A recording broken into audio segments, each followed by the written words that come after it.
Hi everyone, and welcome to the tutorial for Drivetime, another Tommy Emmanuel song.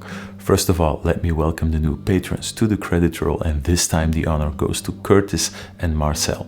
If you want early access to other tutorials or notation and tablature files, then please head over to Patreon and join up as well. If you want to support the channel without monthly fees, there is a PayPal donate link down in the description as well. Drivetime is one of Tommy's more popular songs, and I've tried to divide the song into different sections, and I'll try and guide you through each section as well as I can. I'll be showing you quite a few alternatives, especially when it comes to chord voicings, where Tommy's using the thumb over the side of the neck, and there are quite a few of those in this song. I've tried to keep the pace of the tutorial nice and slow, because that is quite the contrast to what this song is offering you. If I have to choose one word to describe how it feels to play this song all the way through from start to finish, then there is only one thing that comes to mind, and that is relentless. As soon as you pick that first open bass note, you are in for a wild ride. Tricky chord voicings, a lovely melody, but one that jumps all over the neck, a combination of a lot of different techniques, and a tempo that never ever backs down.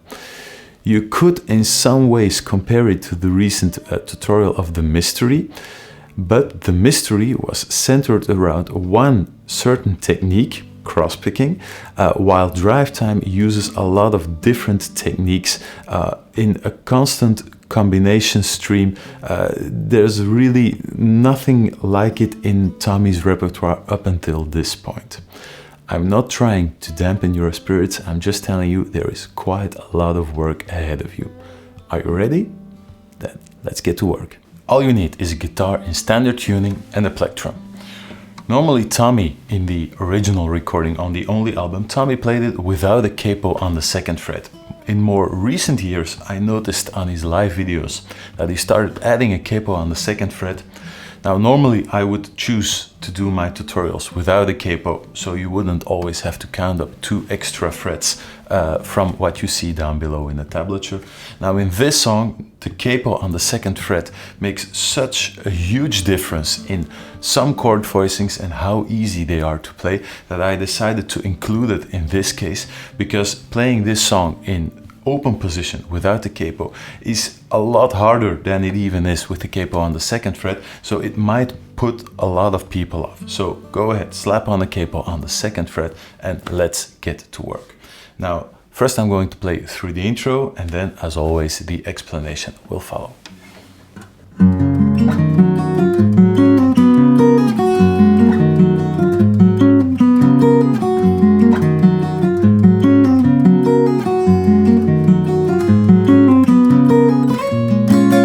That is already the first chord of the verse. Now let's go over the chord voicings first. You're starting out with an E major chord. I'm counting always from the open position. E with an added ninth. So open E string, second fret middle finger on the A string, fourth fret pinky on the D string, first fret index finger on the G string, and 2 open strings up top. This is already straight away one of those chords that are just a little bit easier to play with the capo on the second fret. Then we're moving to a C sharp minor ninth chord, middle finger fourth fret on the A string, index finger second fret on the D string, and then ring finger and pinky both fourth fret on the G and B strings. And you need an open string, open E string up on top of that chord as well. Then to a fingering that I'm always playing differently from what Tommy is playing. Tommy then moves to an F sharp dominant chord with first a sus4 addition, then moving to a straight up dominant chord. Tommy plays this with a thumb over the side of the neck, second fret on the low E string, index finger second fret on the D string, and then pinky on the fourth fret of the G string, moving to the middle finger on the third fret. So from a sus4 chord to a dominant 7th chord. Now moving the thumb over the side of the neck in this part for me, it really requires me to adjust my whole playing posture. So just for that one bass note, I have to lift up the wrist to get that thumb on top. Tommy does this as if it's nothing. But I learned this years ago when figuring it out for the first time. I learned to play this with a bar, and this is how it's really ingrained in my playing at this moment. So you'll see me play this chord with a bar throughout the rest of the tutorial. And if you struggle playing this chord with the thumb over the side of the neck, then you can go the same way. So Tommy does this: thumb, index finger, pinky to middle finger for the movement from the sus4 to the dominant 7th chord. I do the same thing. I just lay a bar across the 2nd fret, 2nd fret on the low E string, 2nd fret on the D string, and then pinky, 4th fret on the G string, moving to the 3rd fret for the dominant 7th chord. One thing to watch out for is when you drop that bar chord across the whole neck, is sometimes you can get, without wanting to do that, is a hammer-on those first 2 strings. You're coming from that C sharp minor 9th chord, and if you drop down the bar across the 6 strings, you might get a hammer-on those top 2 strings. So try to concentrate the pressure on the lower strings. All you need from this F sharp chord is the low E and the low D chord. Just have a look at how this looks if you put those chords back to back. So you're coming from E to C sharp minor 9th, and then to play that F sharp chord with the thumb over the side of the neck, I really have to move the whole posture to get to this, while this, from E to C sharp minor to just a bar, is to me feels easier and feels more natural to play the chord in this way, especially because the next chord is again a bar at the 2nd fret, but now only spanning 5 strings, moving to a B dominant 7th sus4 chord, topped off with a pull off on the 4th fret to the 2nd fret to an open E string. So those are the 4 chords you need to play: E at the 9th, C sharp minor 9th, F sus4 to dominant 7, and then to B dominant sus4, pulling off back to the E chord. And I hope in this case you can see that moving from E, C sharp minor to F with the thumb over the side of the neck and back to a bar at the 2nd fret is a bit of a detour compared to E, C sharp minor, F sharp with the bar chord to a B. It just feels a lot more economical in terms of movement to me. Normally Tommy is really on the lookout for stuff to be played as economic as possible, with as little movement as you need to get the part down. So I'm not really sure why he chooses to play with the thumb over the side of the neck in this case, but you could just swap it out for a bar. Now let's have a look at the picking pattern, because this is important as well. What is mostly happening is Tommy is playing this in downstrokes as he's going down the arpeggio, and playing upstrokes on either the last note of each arpeggio, the top strings, or the top 2 strings. So what you get is down, down, down, up. Now let's have some special attention for the timing of just that very first chord, because you're starting the song in front of the first beat. You get 1, 2, 3, 4.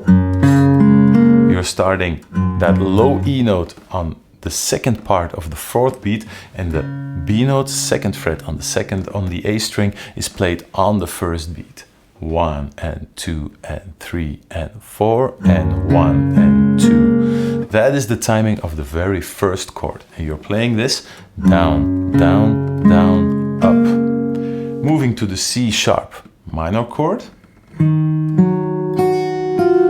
picking pattern, down, down, up, up. So 2 downstrokes on the lower sounding strings, 2 upstrokes on the thinner or the higher sounding strings.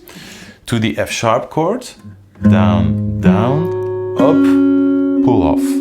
As always, the last note or the highest note of each arpeggio is played with an upstroke.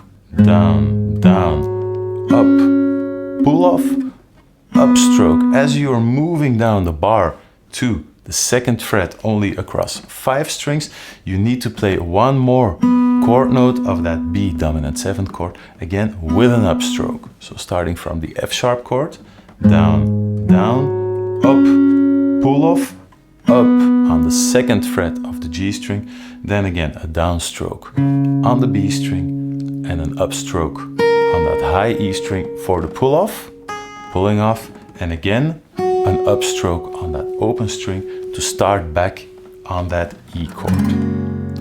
Let's have a look at the timing. So the very first low E bass note is played in front of the beat, and then each chord is anticipated, which means that each chord is played in front of the beat as well. 3 and 4 and...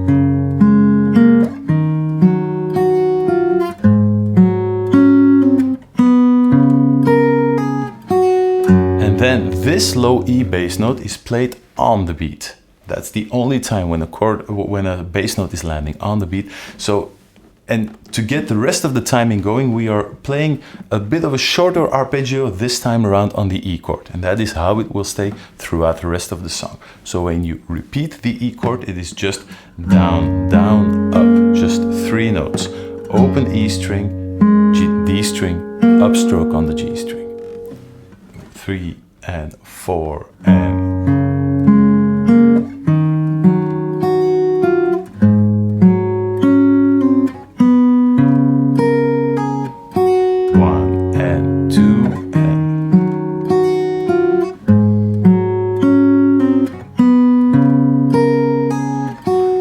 That is the whole loop. There is one fill or one variation that Tommy sometimes likes to play on that B chord. So up until now we always played to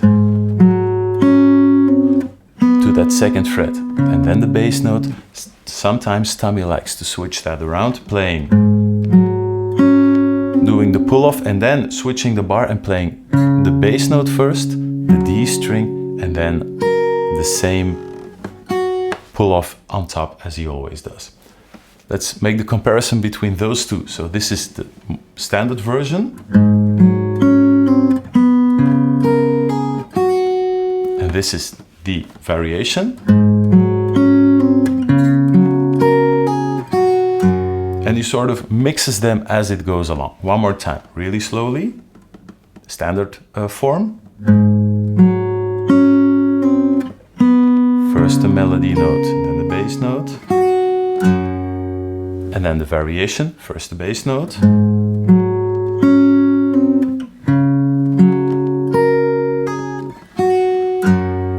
those are the 2 options, and that is basically the whole intro. Now make sure you get this down really well, because this will pop up throughout the song. It's something that will always reappear after each verse, after each chorus. You'll always play this little loop again and again and again.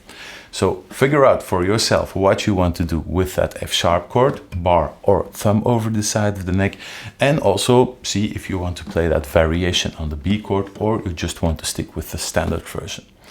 Let me play the intro one time really slowly, then it's off to the next part.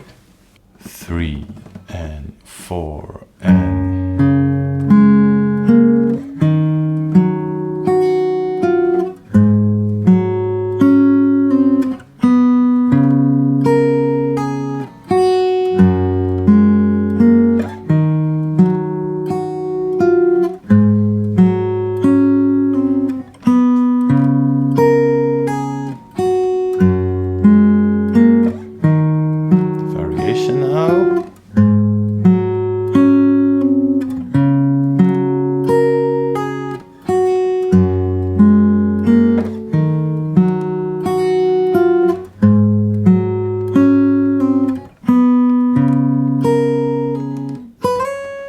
that is the ending of the intro. The very last time you're playing that same pull off to the 2nd fret, instead of playing the open E string, you're now sliding from the 5th fret to the 7th fret, dropping down a bar at the 4th fret to get a G sharp minor 7th chord. That's the first chord and the first melody note of the intro, of the verse, sorry. let me play the full verse. Just gonna drop it a bit down compared to concert speed so you can follow along from the very first time, and then a lot of explanation will follow. Here we go. I'm going to start from those last 4 chords in the intro and then move straight into the verse.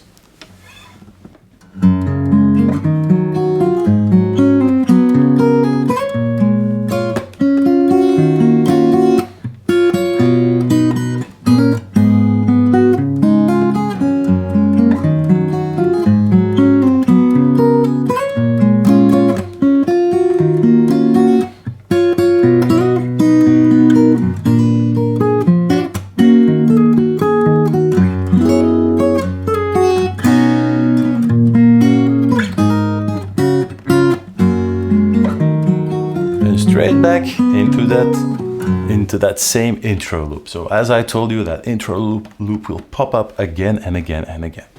Now let's have a look at the verse. So you're starting from that last B chord, sliding up to the 7th fret with the pinky, adding in a bar across the 4th fret, across all 6 strings. And if you want to, for extra safety, you can add in the ring finger as well on the 6th fret, giving you a full G sharp minor 7th chord. After that melody note, Tommy will play a fill. He will arpeggiate the chord, but he will do this differently each and every time. So I have written something down below in the tablature. Looks like this.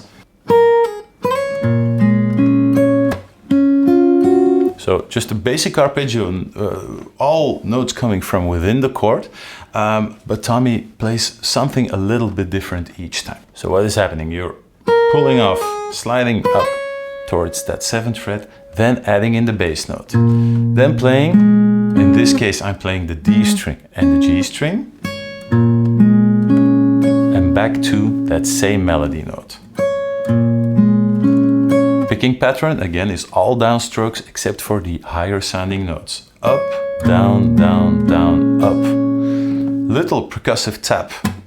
Nothing too hard, just muting the chord basically. And then index finger, middle finger on the G string and B string, both on the 4th fret. Again, all downstrokes. Down, down, up to an open E string.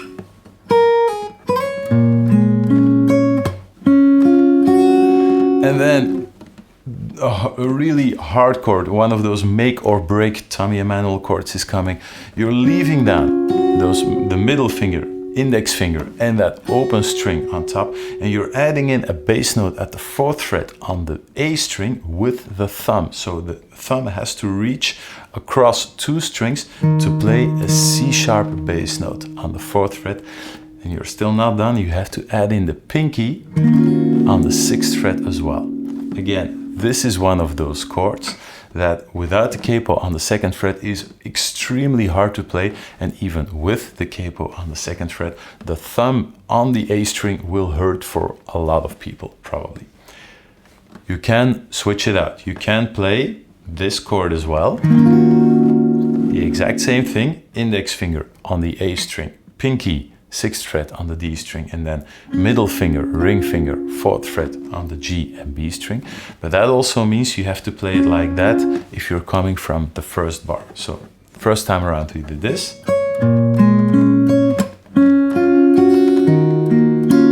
Adding in the chord with the thumb, or you do this.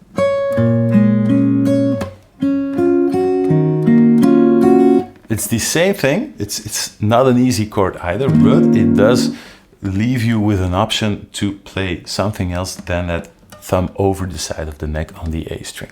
See what works for you. So either the thumb, 4th fret on the A string, pinky 4th fret on the D string, and then index finger, middle finger, 4th fret on the G and B string, or switching it around to this, index finger, pinky, middle finger, ring finger, and don't forget you have to leave that open E string ringing out on top as well.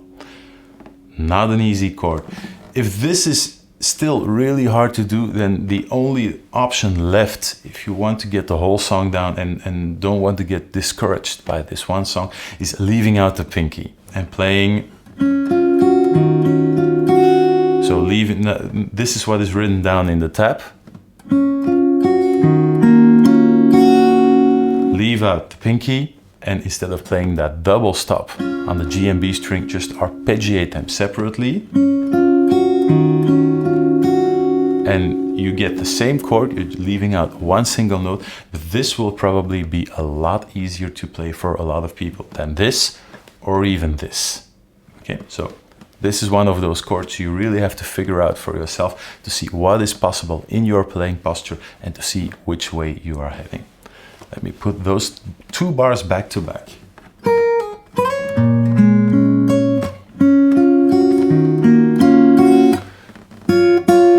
To a 6th index finger 4th fret on the B string, pinky 7th fret on the high E string, adding in an open A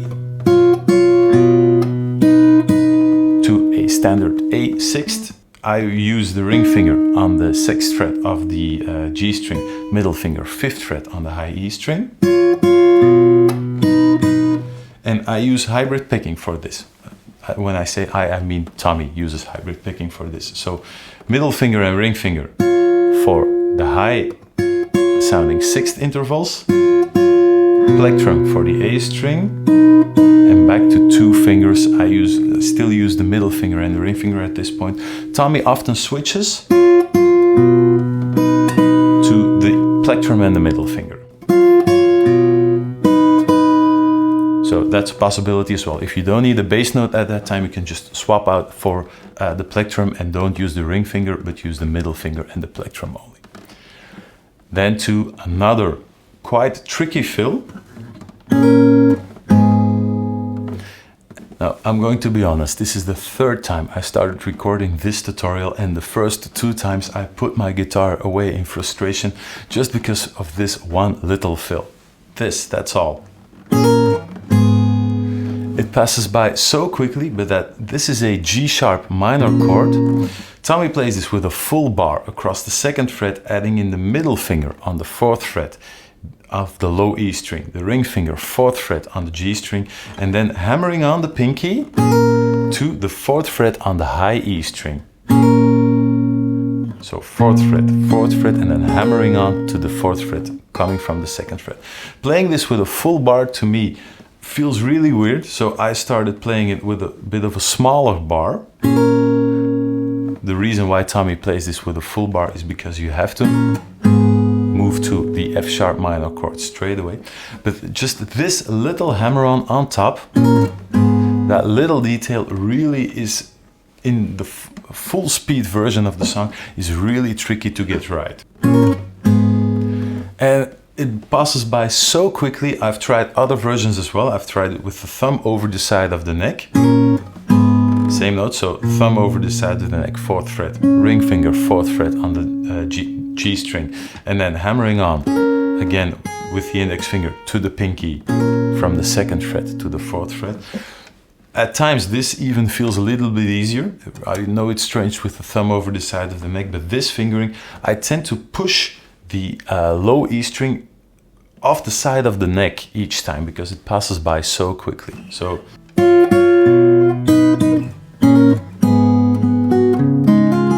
and then everything.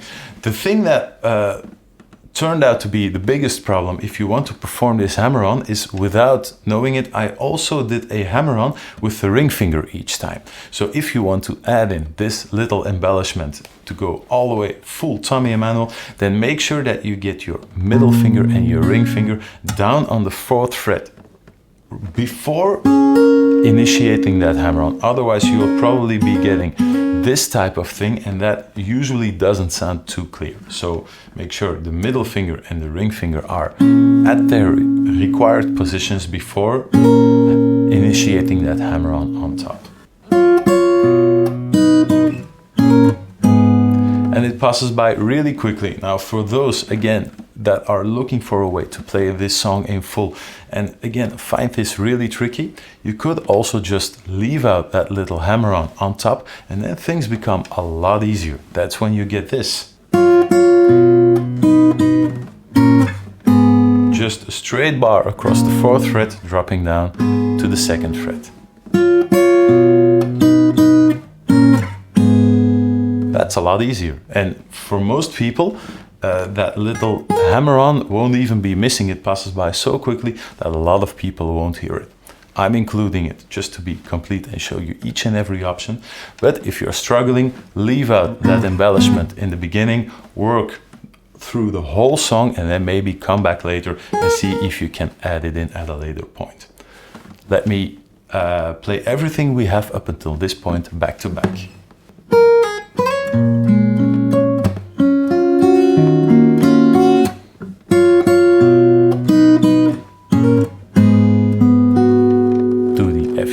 Minor 7th chord, adding in a pinky on the 5th fret of the B string as a melody note, and then moving the bar down to only 5 strings, going for what looks like a B dominant 7th chord, but you're not actually playing the G string. So 2nd fret with the bar, 4th fret on the D string with the ring finger, and then hammering on from the 2nd fret on the B string to the 4th fret with the pinky, ending up on the high E string 2nd fret.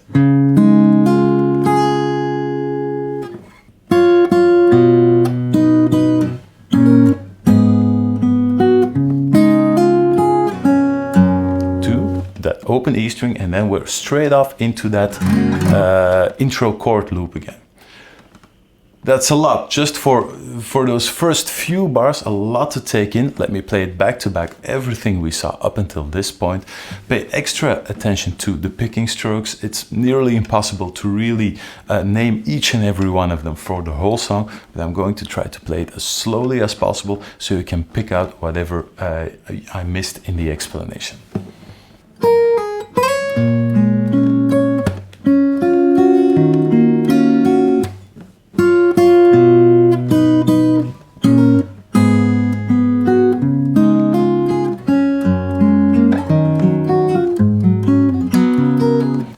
Coming from those first 4 bars of the verse, you're heading straight back into the intro loop.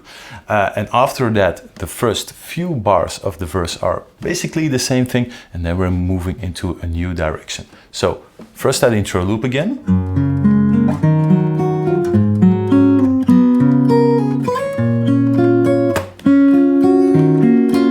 That's the same thing. Then again to that same 6th fill. And then we're moving up the melody, so instead of going for the 6th on the 5th fret like we did before, we're moving bass note and then adding in the ring finger on the on the 7th fret next to the pinky on the G string, sliding up to the 9th fret. Back to that same 6th we saw the first time around. To an A chord with an open B string, and then we're moving down the index finger just 1 fret.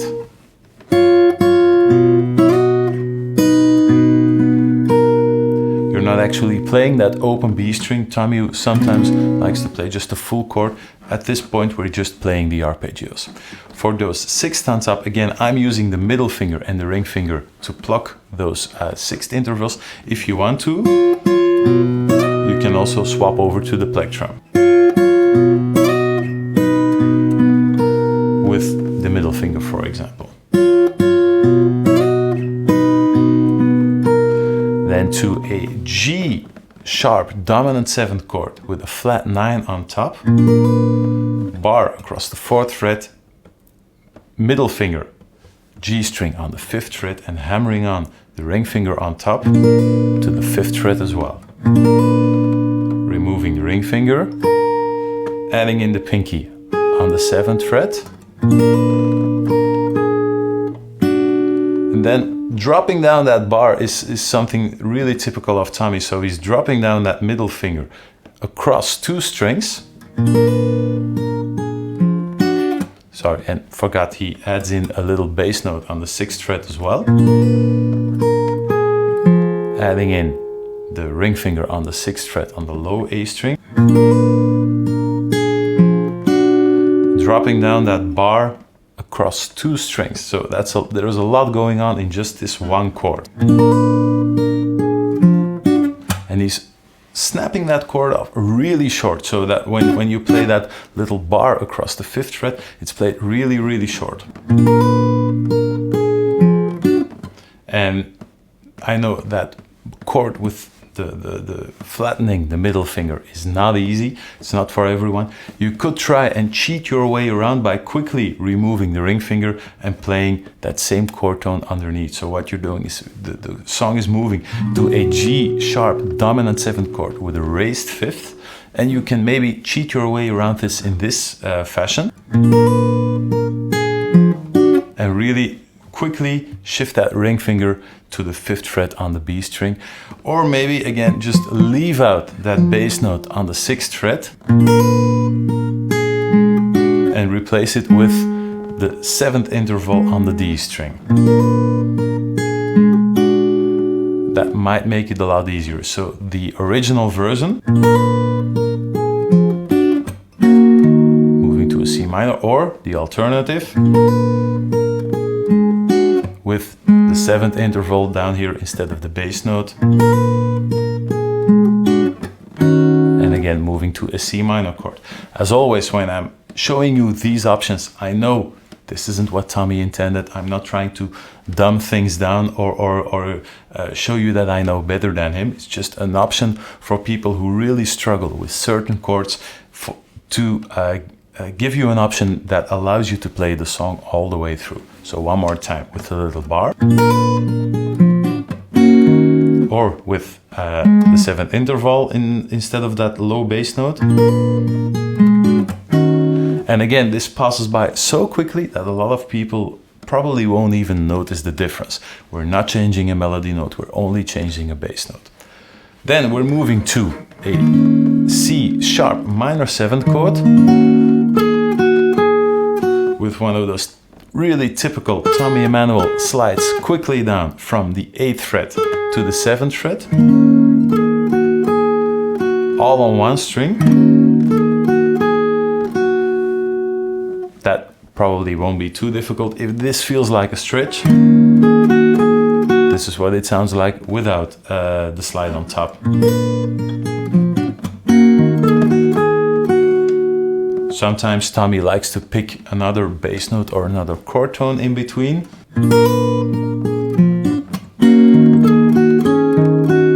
So just with another bass note in between those melody notes.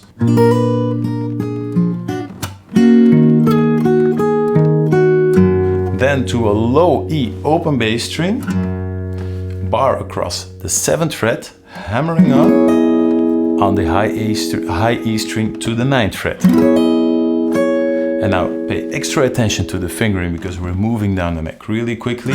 So open E string, hammering on top to the 9th fret, removing the ring finger and then sliding from the 8th fret to the 7th fret, again with the ring finger, back to an open E string, another open E string, but this time on top, and to an A major added 9th chord. So open A string, 5th fret on the D string, 7th fret on the D string, 6th fret on the G string, and then 2 open strings.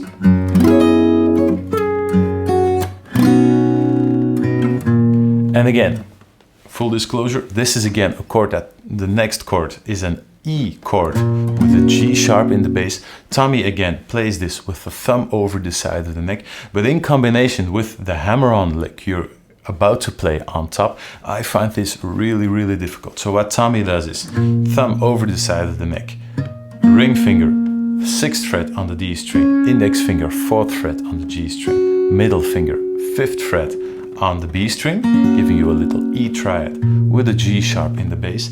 And then Tommy plays a hammer-on going from the middle finger, 5th fret, to the pinky, 7th fret on the B string, and then moving the middle finger to the 5th fret on the high E string.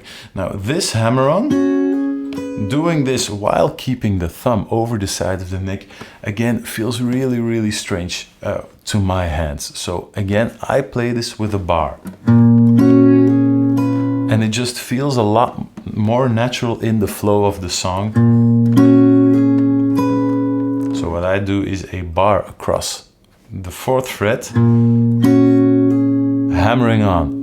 The rest is exactly the same thing, hammering on from the middle finger on the 5th fret, B string, to the 7th fret with the pinky, and then moving the middle finger to the 5th fret on the high E string. Moving to the 2nd fret, again a bar, hammering on to the 4th fret like we did in the intro a few times. Removing that bar, ending up on just an F sharp minor 7th chord, but we're not playing the low C sharp. We don't need it at this point. And then to just a B bass note and 2, 1, sometimes 2 open strings, so B bass note and an open E string. That's the melody note, the high E string. And Tommy sometimes likes to add in the B string as well.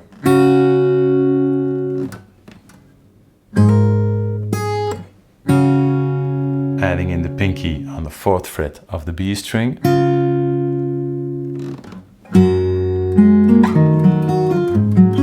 And back, straight back into the intro.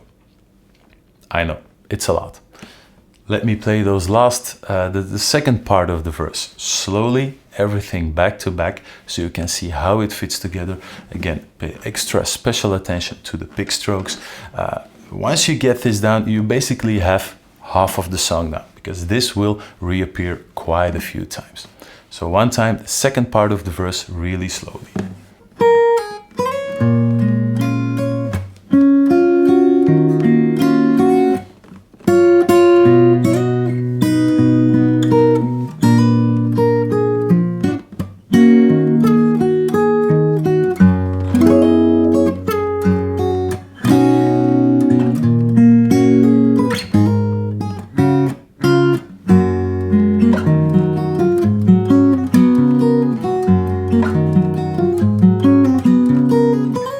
Straight into the repeat of the verse.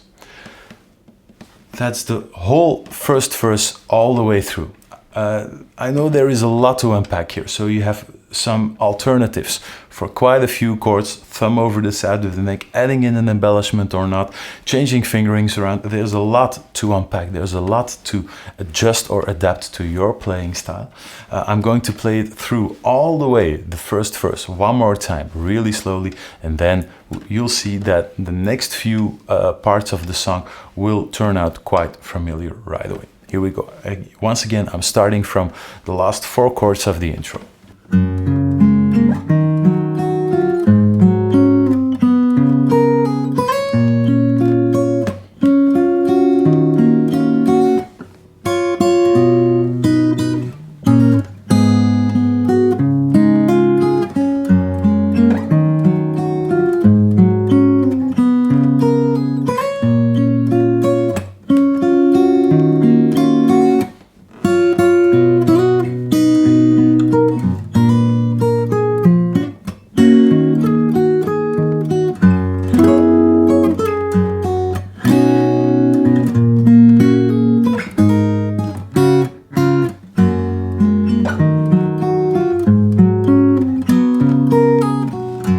And that is the full first verse. And after all that hard work on the verse, this seems like a good place to end part 1 of the tutorial.